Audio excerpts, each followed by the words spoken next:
Hello, I'm Tara Brabazon and welcome to the Post 24, the Loch Ness Monster Supervisor. Yes, this is the next instalment in our pernicious PhD Supervisor series, and this session this week refers to the supervisor who's not really there, who's absent, who's sort of invisible. So the Loch Ness Monster Supervisor is a very large group. In fact, of those thousands of students that emailed me, about a quarter of the complaints were about a supervisor that was absent, that simply did not turn up, was a Loch Ness Monster Supervisor. And it did surprise me as I kept getting all these messages that, wow, this is such a wide-ranging problem. I thought there were all sorts of other issues that would present, but the number one issue was the absent supervisor. And then when I was sort of going, oh, I wonder why this is happening, I sort of had to toughen up, princess, and realise, Tara, why are you surprised? Think about all the supervisors that you've had in your entire career. My 3 research degrees, the PhD, the 2 research masters, all had Loch Ness Monster supervisors. The 2 coursework master's degrees with the dissertations in the coursework also had an absent supervisor. So this was my model. This was my experience, and I realised as I was researching and writing the post for you this week that really my entire academic career as a teacher, as a supervisor, as a human has been responding to the Loch Ness Monster Supervisor. That my priority every day is to show up, be present, occupy the present, and be of support if I can. So my whole life has been responding to the Loch Ness Monster. Now, this is an increasingly common model, and this model of supervision or advising is increasing for many reasons. Let me give you 3. Firstly, the casualisation of the higher education workforce. Secondly, the great restructure, so the restructuring of universities, the sacking of staff in the last 2-3 years, and also, of course, the great resignation that followed the pandemic. Now, these changes are real, and they've altered how people are teaching and researching and living as an academic. But we mustn't forget also the longer term underlying problems here. As with all industries, there have always been lazy academics. There have always been selfish academics. There's always been self-absorbed academics. And there's also been, of course, intensely busy academics. Often deans, heads of school, head of departments, senior managers in some form, head of research centres, and their time is not their own. They are exhausted and they've got themselves lost in a hurricane of busy work. So today, yes, we are going to talk about the Loch Ness Monster Supervisor and the 5 strategies, yes, the 5 strategies, concrete strategies to enable your supervisor to show up in some form. But can I say the 5 strategies we've developed this week are a little bit different from the earlier weeks. They are increasing in their intensity. So what I've tried to do in the post this week is I'm giving you 5 strategies to try, and if you get to the 5th one and you attempt that and there's still an absent supervisor, you know the time has come to change that supervisor and move to a more caring and active environment. And can I say, as always, doing the research for you this week has been a blast. I've loved all the weird reading I've done so far to deliver this series to you, but this week has been a blast. So let's start off talking about the Loch Ness Monster. Yes, Nessie. Now, the Loch Ness Monster is a lake-based monster. It does matter, trust me. And what makes, I think, Nessie so evocative and provocative is that a series of photographs were taken through the 20th century of Nessie. This starts with the famous surgeon photograph from 1934 to the photograph that actually appeared in August this year, that is 2022. While I was researching this post, another photograph appeared of Nessie. However, it wasn't really Nessie, it was a llama who was going for a swim in the loch. Bless. So the earliest reports of a monster in Loch Ness appeared in the 6th century BC, in the life of St. Columba, so long term. But it's really modern Nessie who's of interest, and this modern Nessie, who was photographed, appeared really from about 1933. 1933 is when George Spicer and Hugh Gray reported their findings, and then a lot of people went to try and photograph it, and that's when the surgeon's photograph appeared, taken by Dr. Robert Kenneth Wilson, and appearing, of course, obviously, in the Daily Mail. Now, a great documentary for the Discovery Channel, and I'm a bit obsessed by the Discovery Channel. I love the Discovery Channel. But anyway, a great documentary called Loch Ness Discovered did an analysis of the photograph and showed that it was a hoax. The surgeon photograph was actually a blurry photograph of a toy submarine. Brilliant. Now, it gets really interesting from here. So then a series of sonar studies started to appear. The first in 1954 with the boat Rival 3. And the great thing about Rival 3 is the boat was followed, and a large object at a depth of 146 metres followed the boat. Yeah!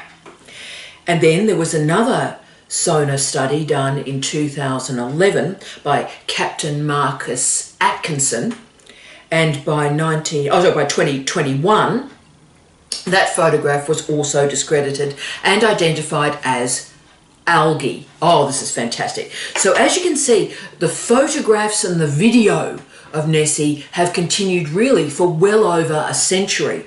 Any hump or lump in the water clearly is identified as the monster.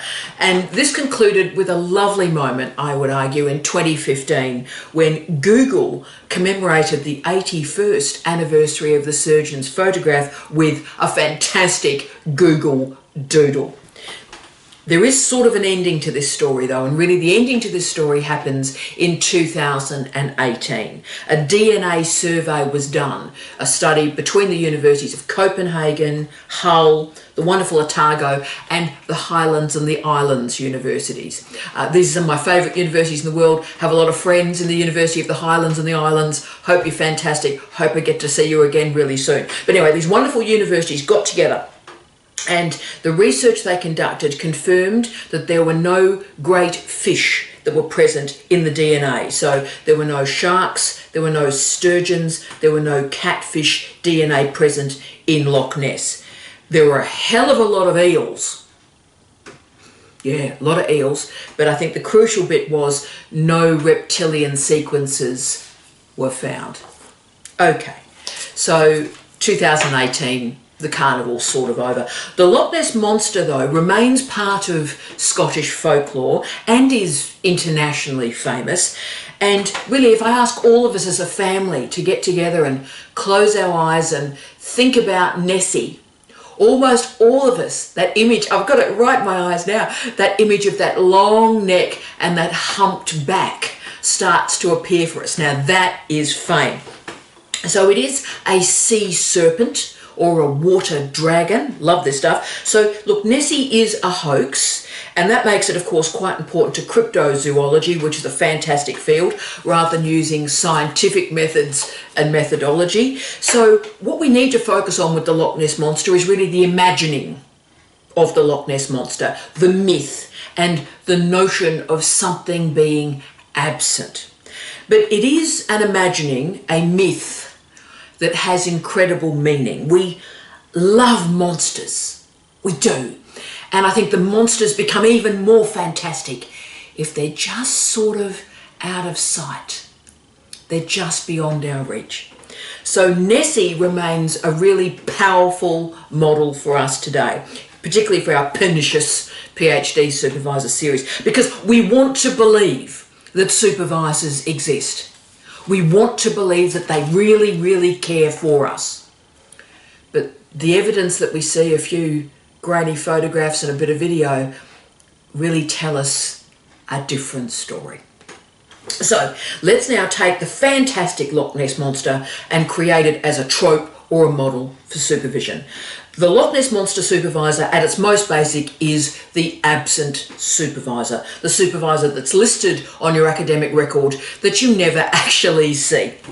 Now, you can never seem to get a meeting with them. They're never really in their office, and you don't actually know if they know who you are, if the supervisor actually knows your name.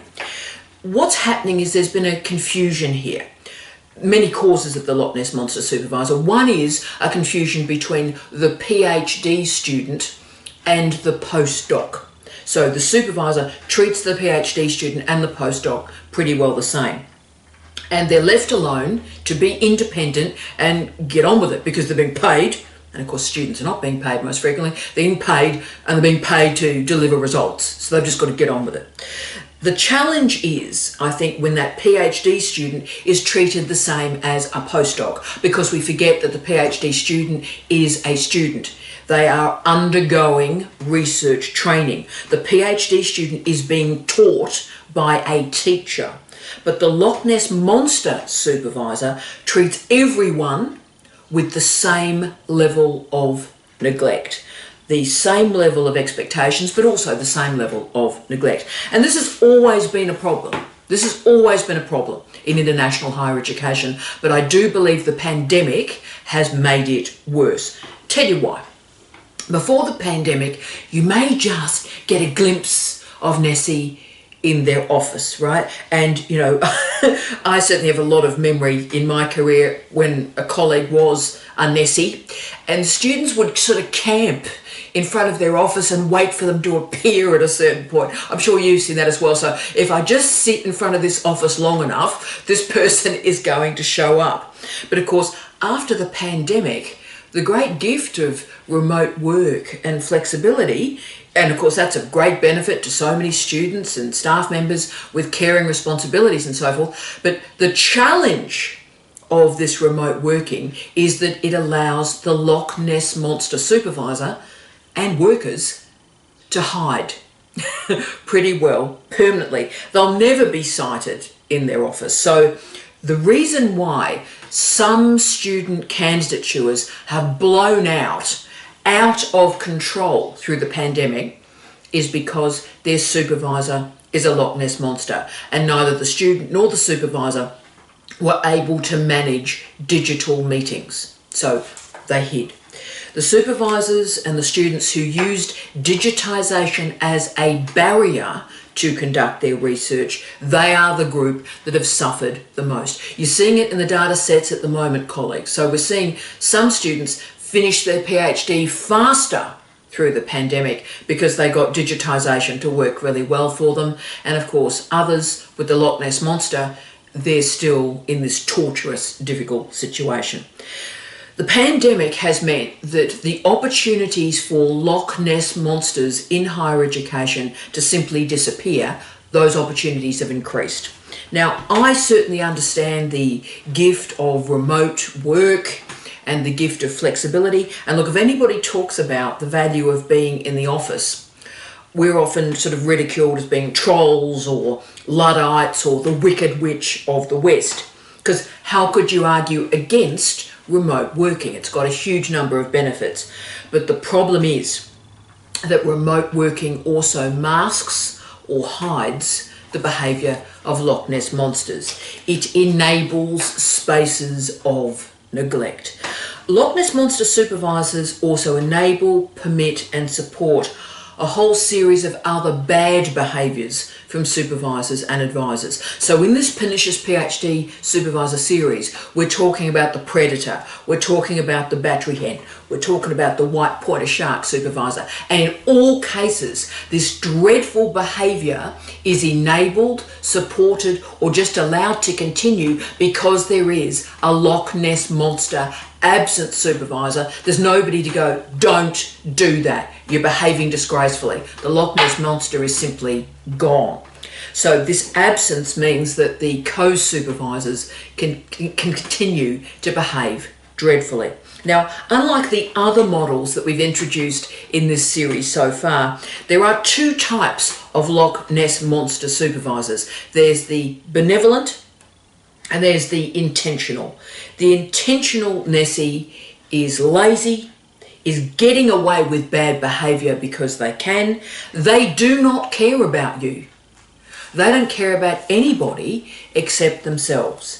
And they're taking you on as a PhD student for workload points. They're taking you on because they need to show they've got a PhD student on their CV. You are of no interest to them, right? And that's a crucial group, big group. Then there are the benevolent Nessies. They took you on intentionally to behave well. And then life just got the better of them. If you think about it, and this is, I'll give you examples of when a Loch Ness Monster or a benevolent Loch Ness Monster is formed. Suddenly a person is made head of department or dean or head of school. Somebody's left and then this person has to step into the breach. They might have been thrown 3 brand new courses that they have to teach with a couple of weeks notice because someone's left or someone's got sick. And of course another reason for a benevolent Nessie is the supervisor's got sick, their partner or family member has got sick, or they're about to be restructured out of the organisation and they are fighting for their lives. And this means they disappear because they can't manage themselves, let alone a student. And that's not their fault. Life has hurt them and it has these ripples of hurt that move throughout the organisation.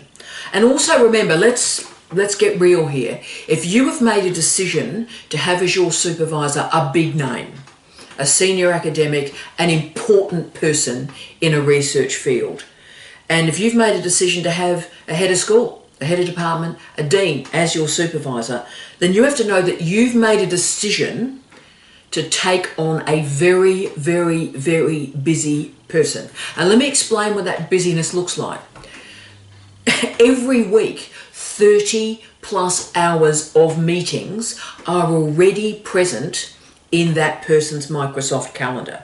It's placed in there by other people. These people are battling to go and get a cup of coffee. These people are battling to be able to go to the toilet during the working day. That's how busy they are. So if you want a big name person that has major responsibilities, know, eyes open, that you have selected a Loch Ness Monster supervisor. And even with the best will and the best intentions in the world, their time is not their own.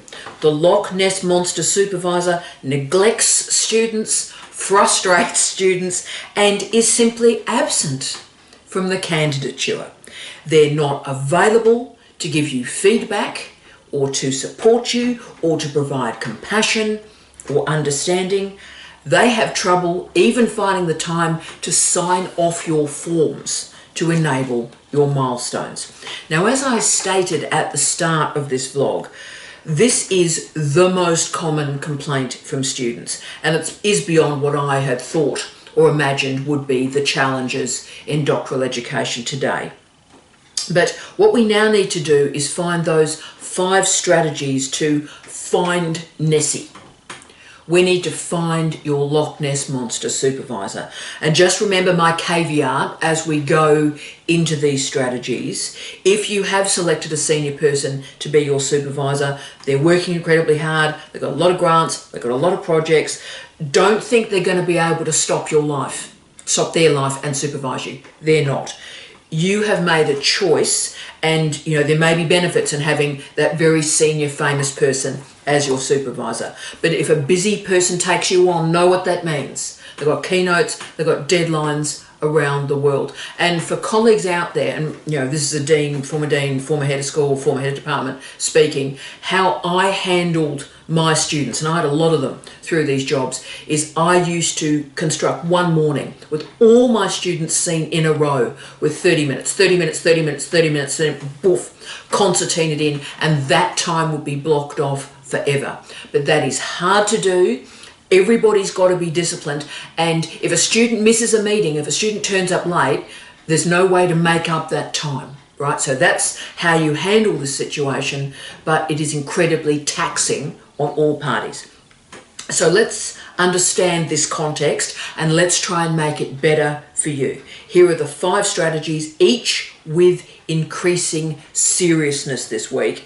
And we're moving through your levels of dissatisfaction and unhappiness. And if by the end you haven't got any outcomes, it's time to change supervisor. So let's do it. Our first strategy, strategy 1.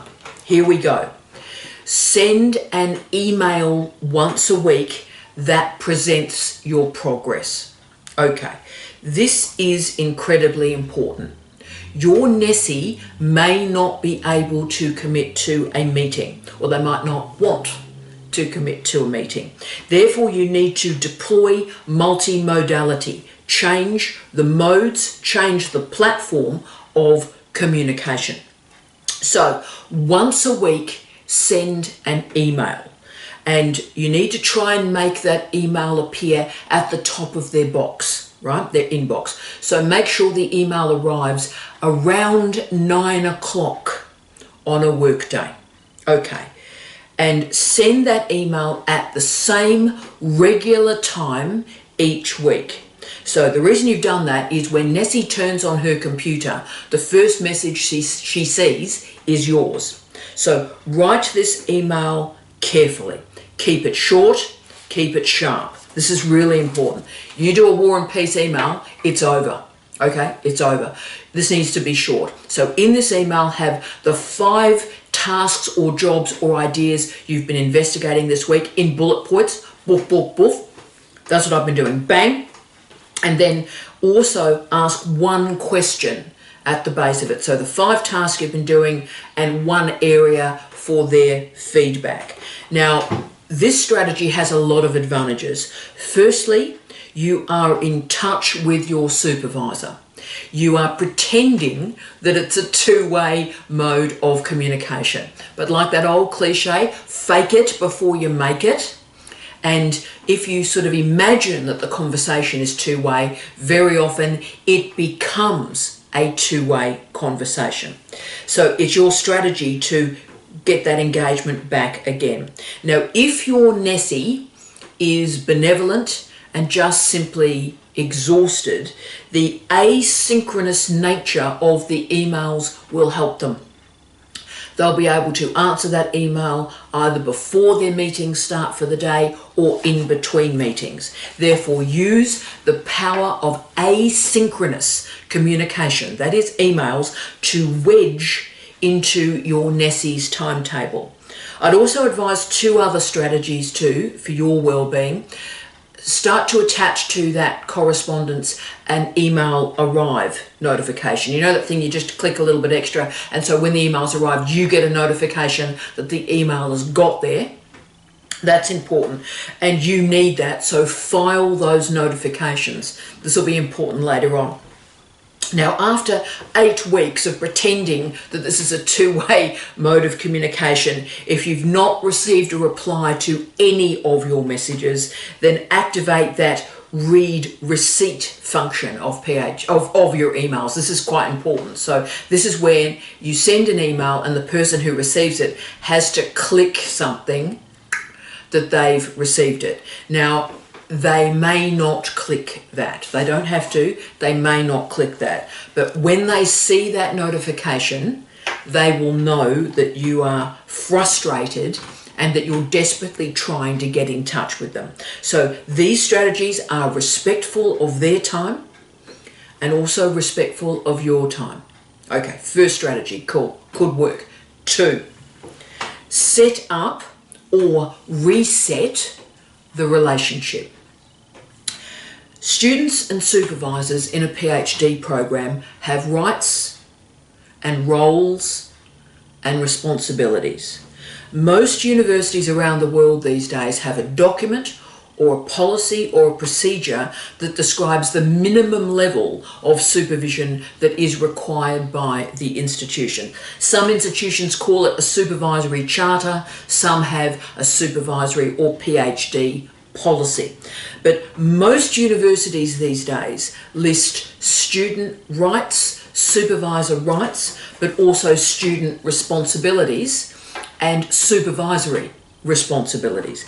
If the email strategy that I've just talked about has not worked, then it is time to get involved with somebody a little bit higher.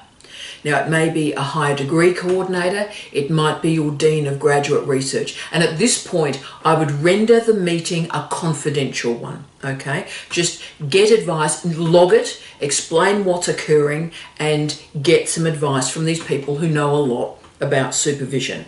So you've got the confidential advice. They might then, with your permission, quietly talk with your supervisor, or if you decide, and this happens a lot, the higher degree coordinator or the Dean of Graduate Research calls a meeting between the student and the supervisor to create a new way of working. And yes, that can be a bit uncomfortable at the start, but that system, every time I've done it, I've done it hundreds of times, it has created change, okay? So that they also might be able to, your higher degree coordinator or your dean might also look at the situation and say, you know what, cut your losses, let's find you another supervisor. So the key, I believe, to focus on, team, is just because a situation exists doesn't mean that the situation has to continue. This is important to me. Any relationship can change. And any relationship can change quickly if a human being makes a decision to change that relationship, okay? So check your university's supervisory charter or policy or procedures, talk with higher degree coordinators or a dean, and you make a decision to change the relationship with your supervisor and recognise and state overtly the minimum number of meetings that you require. Okay, 3. Make friends with Nessie's executive assistant. Senior academics often do not run their own timetable. Most people don't know this. So senior academics are not in control of their own time. Executive assistants, executive officers, or both are charged with managing the time of a head of school, head of research area, or a dean. So stuff is put in our calendars, and a lot of stuff is put in our calendars. For example, we think we know what's going on a particular day. We've prepped, we're ready to go with our Microsoft meetings. We arrive at work and a completely different day is in front of us. So just stuff changes, stuff is put in. We do not have control over our time. So if your supervisor is one of these people, then you need to make BFF with their executive assistant. Seriously. So that's why I've always been very focused on making sure all my students know the executive assistant, the executive officer who runs my particular calendar. And I make sure my students are known for this reason. Here are those meetings, please don't move those meetings, and here's this actual human that's connected to that meeting. So it just means if students call a dean or a senior manager, the executive assistant knows their name, knows who they are, and they can look after you. So the best thing you can do is to walk into that office and introduce yourself to the executive assistant.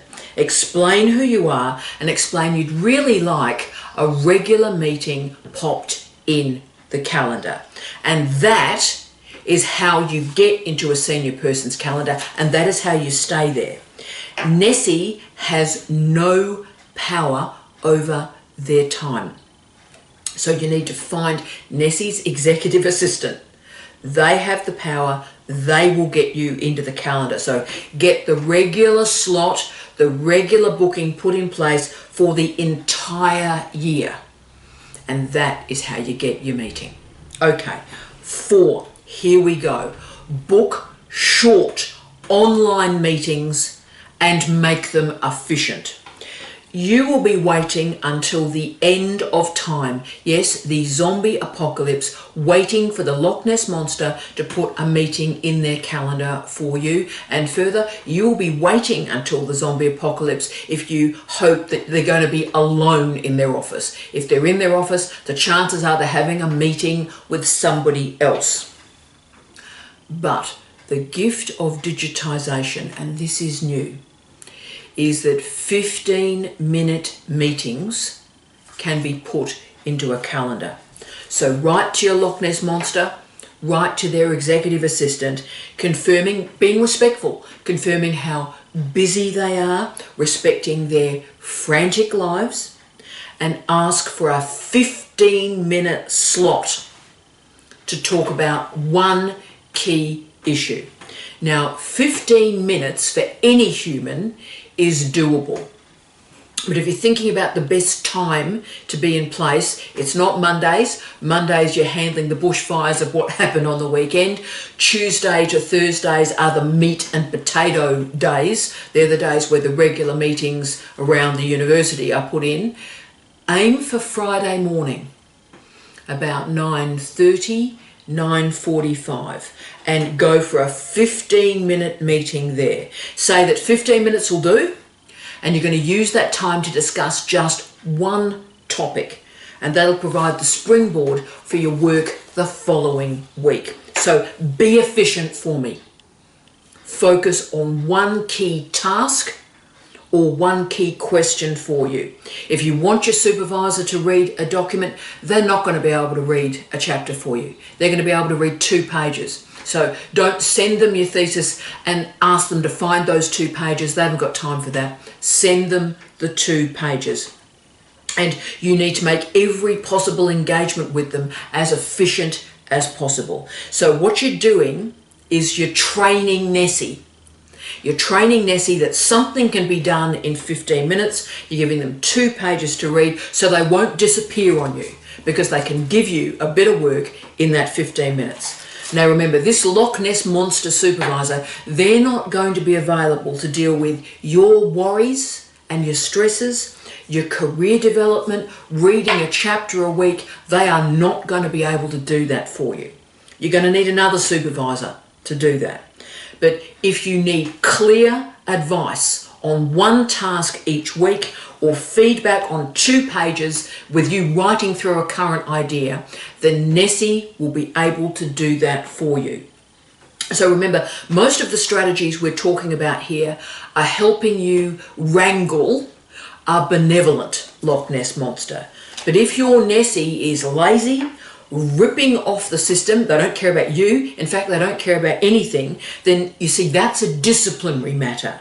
Try these techniques that we're talking about today, and the most important thing is file every example of when you've tried these techniques. So have a folder called Loch Ness Monster showing what you're doing to create engagement. And then after a period of time, if you've got no engagement, you simply take that file and you send it on to your higher degree coordinator or your Dean of Graduate Research, and you get yourself a new supervisor because you've done everything you can to make that supervision work for you.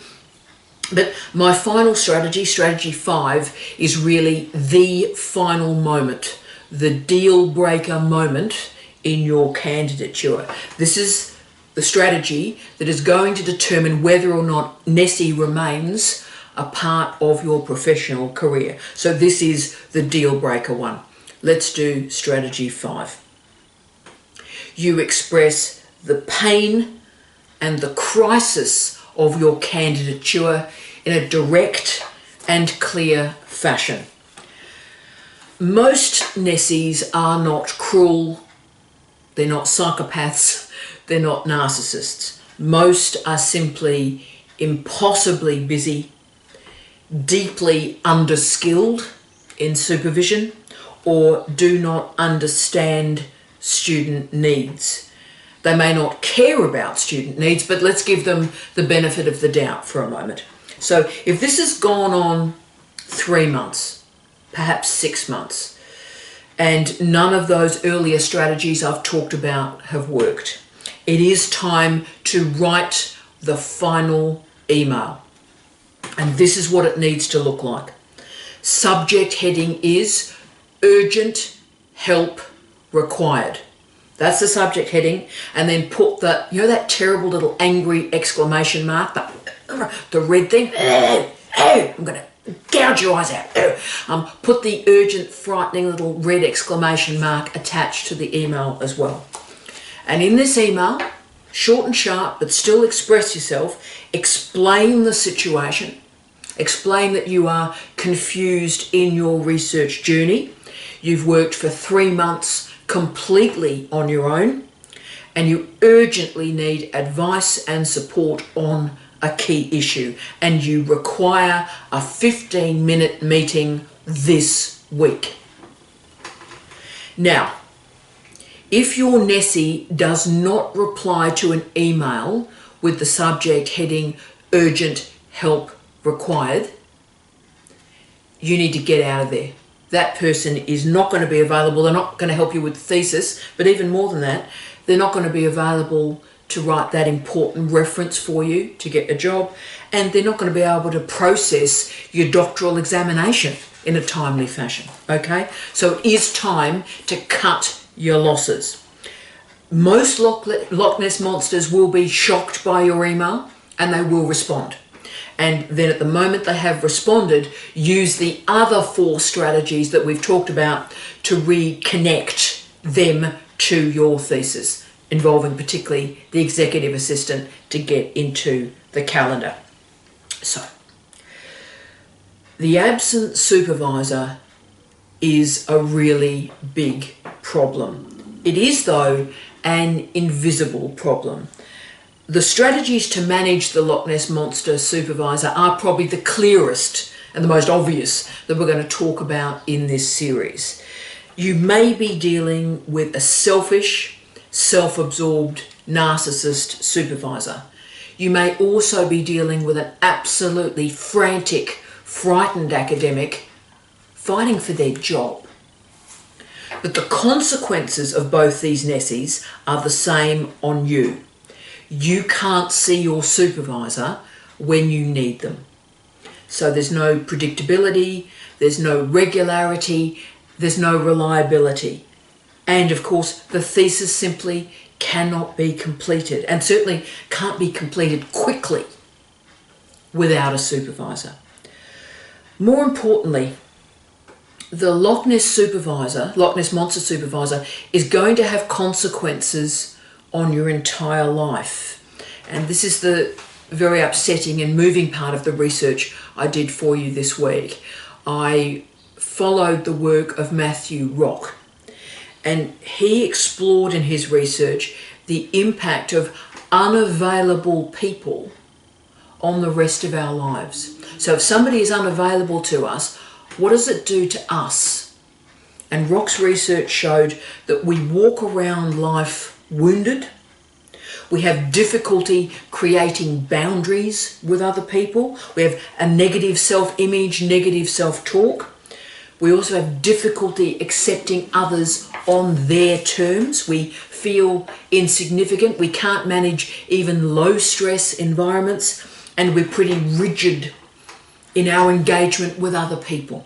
So, this is the important bit. If you're seeing any of those characteristics from the Rock research in your own life, know that it is time to intervene in the relationship. It is time to change your Loch Ness Monster supervisor. You can do better, and all of us as supervisors, we can do better.